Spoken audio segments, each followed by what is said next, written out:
Yo, yo, yo, what is up, fam?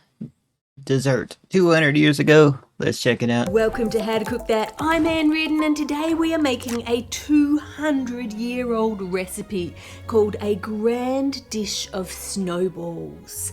I have never seen What the heck? Seems quite grand, guys. Grand dish of snowballs. Okay. a dessert recipe quite like this one before. Looks like a cheesecake kind of deal, man. I would try it out, though. I would try it out. Lots of old recipes are recognisable, like hot ice cream in this book is equivalent to... Wait, is that cheese?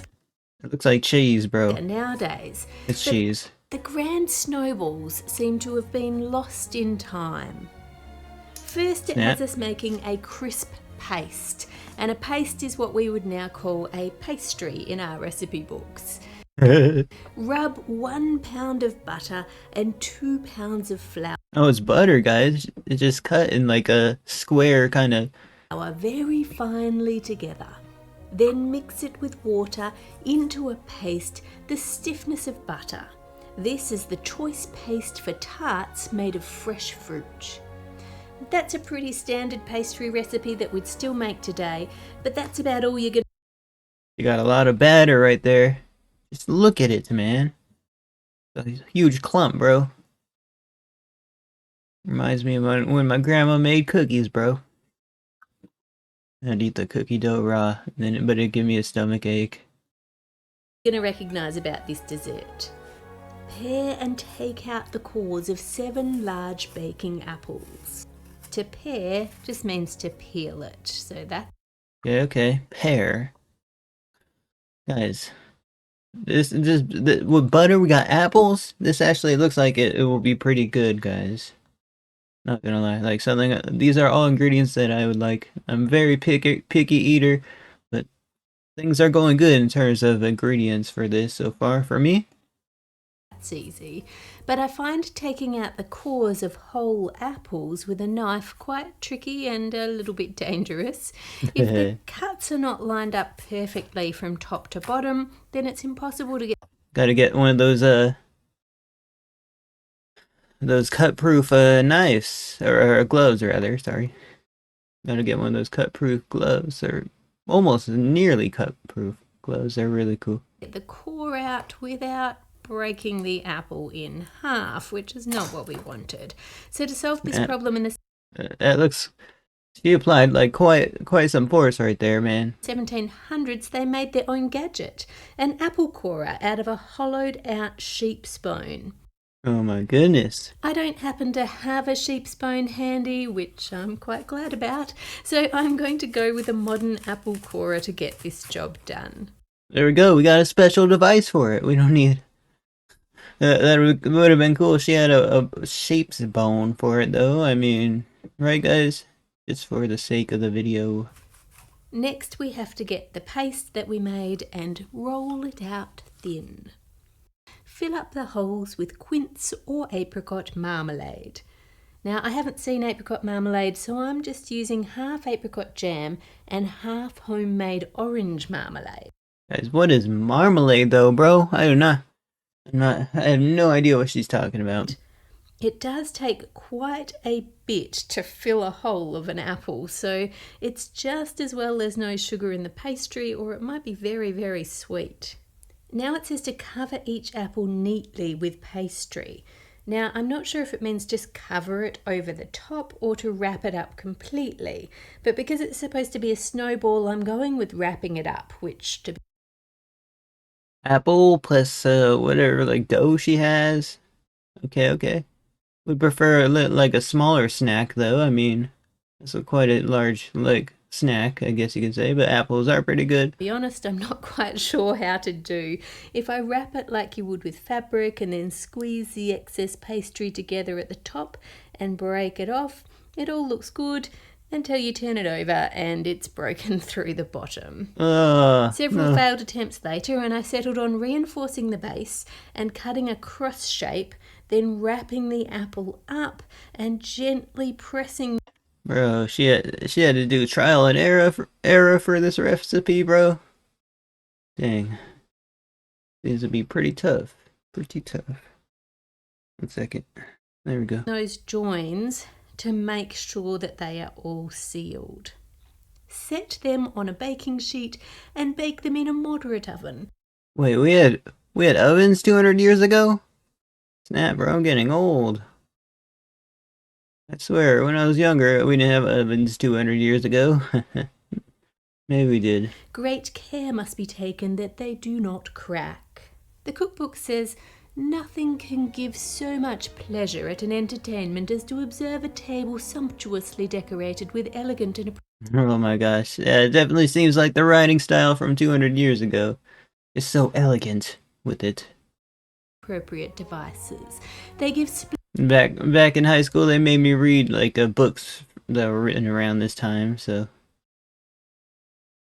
splendor to the fate, an appetite to the most delicate, and amusement to all. This cookbook, A Treatise on Confectionery, was written by Joseph Bell in 1817. There is no information that I could find about Joseph or who his family were or when he was born. His book says that he was formerly confectioner to their Royal Highnesses, the Prince of Wales and the Duke of York. When the book was That's high up there then, bro. You just said the Prince of Wales. written, King George III was on the throne, so that would mean the Prince of Wales at that time was his eldest son and heir to the throne, George IV. And the Duke of York was of course his brother, Prince Frederick. Oh, that's a huge dog. That dog looks quite big, man. Like, You may know from the nursery rhyme. Oh, the grand old Duke of York, he had 10,000 men. you know, I don't recall this nursery rhyme. I apologize, but I just don't. Sorry. He marched them up to the top of a hill and marched them down again. The author Joseph Bell tells us that he himself had 35 years of experience working as a confectioner. I searched the Royal Household Archives and the only Mr. Bell that I could find for that time period was a William Bell who worked as the first coachman. Now they did have a confectioner listed, but his name was Mr. France, and there was even an assistant to the confectioner, Juliette France. Now, according to the records, they held those positions for decades. I imagine working in the royal household was quite a prized job. Joseph does mention in the book that he had a shop in Scarborough. Dang, we getting a history lesson as well? I'm liking this channel already. But that's a long way from Buckingham Palace, so I don't know if royalty ever ate this dessert or not, but we'll keep following the recipe. Some of my pastry has split right open, but most of them are still sealed because it was overlapping. Now it says, You know, I can kind of see why this pastry doesn't last here, guys. Like, how are you gonna store apples like this? Not gonna lie. to prepare some icing as by former instructions. The recipe they have for icing is egg white and sugar whipped until stiff, so basically a meringue mixture. Oh, okay, I It like that says- mixture though. But she's just using so many vocabulary words that I don't know about, guys. Not gonna lie. When the apples are nearly cold, cover each with the icing in as neat a manner as you can. I'm just going to use some baking paper to smooth it out and make it look like a snowball. Yo, it looks good though. I'll try it out once. At the At top least. of the ball, you may lay icing in a light manner to represent snow lately fallen.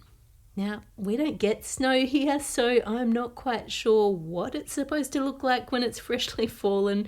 Do you just add a little bit more on top? I don't know. Almost like paint. Like, I used to paint a lot back in the day. So it just looks like paint to me, man. Now we have to set them in a warm stove for half an hour, then place over them a silver web lightly spun.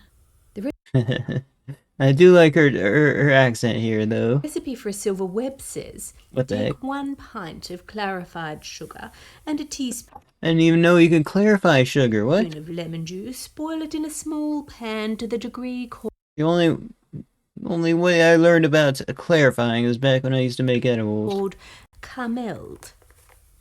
To test that, I'm just going to drop some into cold water. Now, first off, we're getting this soft ball stage where it's sticky, but it can still be rolled into a ball. Make sure you don't touch the liquid until it's been in the cold water because you will burn your fingers. 10 seconds later, and you can see it's now much thicker than it was just a few seconds ago. And if we just wait a little bit longer, then you can see that it is now thicker again. But Dang, it's also a science experiment almost, it looks like, bro. Like just a few seconds after that, and it goes this golden caramel colour, which is not what they wanted for this recipe. They wanted it clear or silver. But I don't want to waste the ingredients, so I'm just going to go with it as golden instead. oh. Have ready a croquantly mould, neatly oiled with sweet oil. Then take a teaspoon and dip the shank of it into the sugar on one side of the pan. Take up a little sugar and throw the spoon backwards and forwards in the mould, leaving fine threads as possible. Continue to do so until the mould is quite full. I just don't understand why she's doing it with the back of a mold, guys. But we're just gonna roll with it. Threads must be as fine as hairs. Now, I'm not sure what a croquantly mould is. If you do know, please share in the comments and enlighten us. Guys, this recipe 200 years ago is just like kind of irrelevant now, man. I'm excited to see the final product. I just don't know why she's doing this though. I'm giving it a go with a metal bowl. Interestingly, because of the lemon juice, this is staying quite flexible instead of setting hard. I think I'll use the rest of it to make a larger piece. So now we're supposed to place this over our baked snowballs. It's a bit like stretchy fabric. It's just going to slowly drape down over each one. Clear would definitely have been better for this than golden on these snowballs. I'm definitely wishing that I'd remade the spider web now. She just didn't want to do it, guys. But too late. Time for the taste test. I guess if it was clear, could look like ice or something. Yo, it looks so good though, man. It still looks pretty cool. What does it taste like? Like sugar and passion fruit and orange and banana with a little bit of salt. I think you should taste it before you tell us what it tastes like. Oh, that's more solid than I thought. I thought it was just going to crack right open. No, there's a whole apple in there. It's gonna be quite solid. I thought you weren't supposed to eat the yellow snow. It does look like a snowball, but I did think initially it looked like one of those spider egg sacs, but giant. I like them. I don't know what they are. I don't know what they taste like.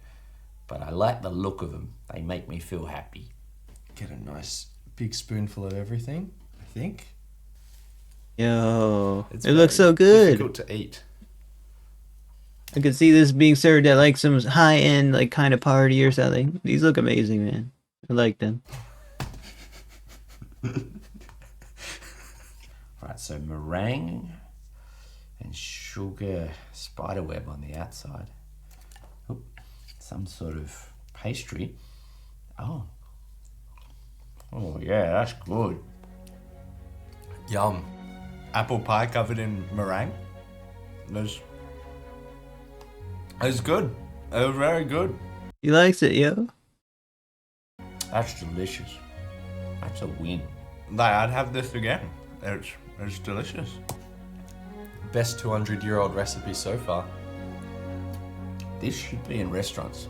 I'll put all the recipe quantities on the How to Cook That website so you can Oh make my it gosh, too. yo. If you'd like to know how I created That's the all the good part though, right?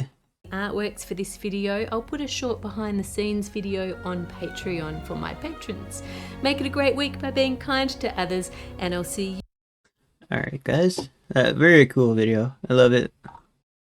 Of course, an Australian has to compare the innocent apple to a spider egg sac. They saying this may make me feel happy. It's the sweetest and purest thing in the world. Yeah. Alright, guys. Like, comment, subscribe. Check out the original video in the description. See you guys next one. Peace out, everyone. Thank you for watching. Ooh. Well, we're gonna probably be 6,000 subscribers. I'll upload like a 6,000 subscriber video when I hit it. I think I'm one away. It might be. Oh, we're at 6,013 now. So I'll upload a video about 6,000. Thank you guys.